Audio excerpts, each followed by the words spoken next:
Dear student, अब हम यहाँ पर जो नेक्स्ट है tan 5 थीटा को प्रूफ करेंगे और उसके लिए ये इक्वेशन 1 और इक्वेशन 2 को आप यूज करें तो tan 5 थीटा आपको मिल सकता है। और उसके बाद हम देखेंगे कि इसको फर्दर सिंप्लीफाई कैसे करते हैं। लेकिन यहाँ पर आप देखें tan 5 थीटा कैसे आ सकता है, वो साइन और कोसाइन को डिवाइड करने से। तो आप बाई 2 लिखते हैं, आप बाई 2 डिवाइडेड बाई 1, तो क्या आ जाएगा जी, लेफ्ट साइड पर है आपके पास sine of 5 theta, right side over cos of 5 theta.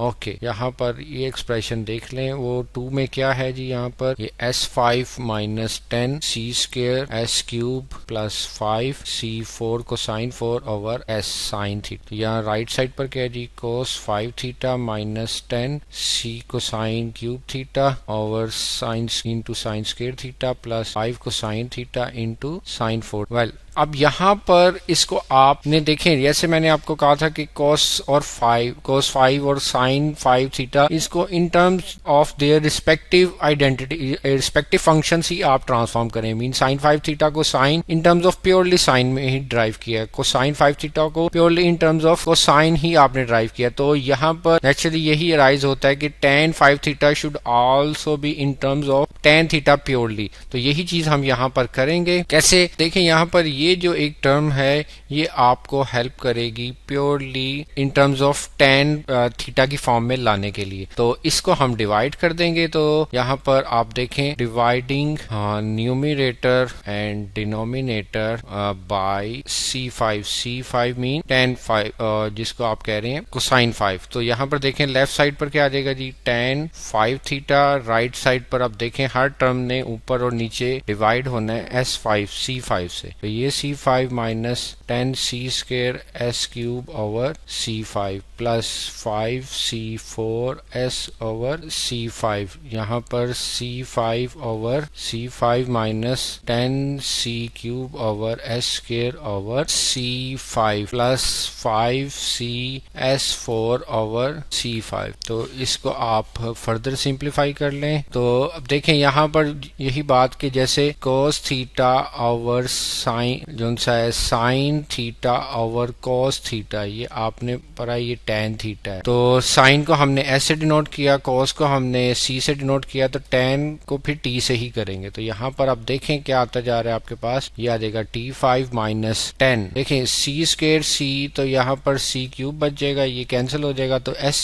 Cube over sine cube over cosine cube, तो ये आ जाएगा आपके पास tan क्यूब और प्लस 5। देखें यहाँ पर ये 4, ये सारा कैंसिल होकर C सिर्फ रह जाएगा, S over C mean only T, तो साइन ओवर कोस tan आ जाएगा। यहाँ पर ये और ये कैंसिल हो जाएंगे, ये 1 आ जाएगा माइनस tan ये C क्यूब इससे कैंसिल, तो स्क्वायर बच जाएगा, तो sine square over cos square mean tan square plus यहाँ पर आप देख सकते हैं C इससे कैंसिल होगा तो C4 आ जाएगा, तो वो साइन 4 ओवर कोसाइन 4, तो ये tan 4 हो जाएगा। तो इसको फर्दर आप लिख लें तो क्या आ जाएगा, tan ऑफ 5 थीटा आपके पास बच जाएगा tan of 5 theta is equal to tan raised to power 5 theta minus tan of cube theta plus 5 tan theta और 1 minus 10 tan square theta plus tan 4 theta. एक चीज तो ये आपके पास purely in terms of tan आ गया। एक चीज बड़ी इंटरेस्टिंग है, अगर आप देखें यहाँ पर आपने डिवाइड किया है कोसाइन 5 थीटा से। तो कोसाइन 5 थीटा से आपने जब डिवाइड किया है तो ये चीज आपके जहन में रहनी चाहिए कि cosine 5 theta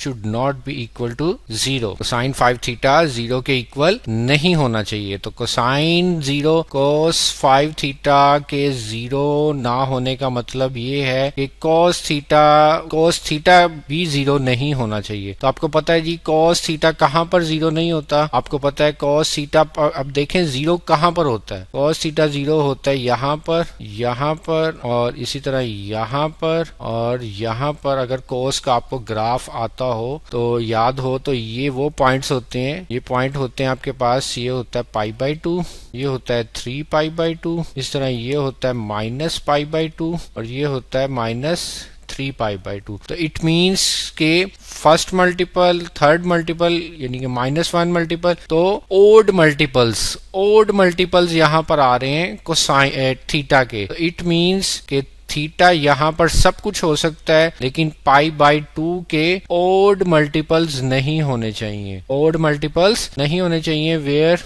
A belongs to integer, चाहे पॉजिटिव हो या नेगेटिव हो। तो इट मीन्स कि यहाँ पर थीटा सब कुछ हो सकता है, लेकिन ये जो tan का फार्मूला है ये ओनली वैलिड है कि जब थीटा सारी वैल्यूज हों, लेकिन पाई बाई 2 के ओड मल्टीपल्स नहीं होने चाहिए। अगर ओड मल्टीपल्स हैं तो ये फार्मूला वैलिड नहीं है, ये नॉट वैलिड अगर जौन सा है थीटा पाई बाई 2 के मल्टीपल्स ओड मल्टीपल्स की फॉर्म में है। तो ये एक बड़ी इंपॉर्टेंट बात थी जो आपके माइंड में होनी चाहिए, और इन ऐसी चीजों का आपको ख्याल रखना चाहिए कि जब भी डिनोमिनेटर में जो भी टर्म्स या एक्सप्रेशंस आए तो वो should not be equal to 0 होने चाहिए, और जब should not be equal to 0 होंगे तो वो कौन सा वेरिएबल की वैल्यूज होंगी जिनके लिए वो 0 नहीं हो सकते।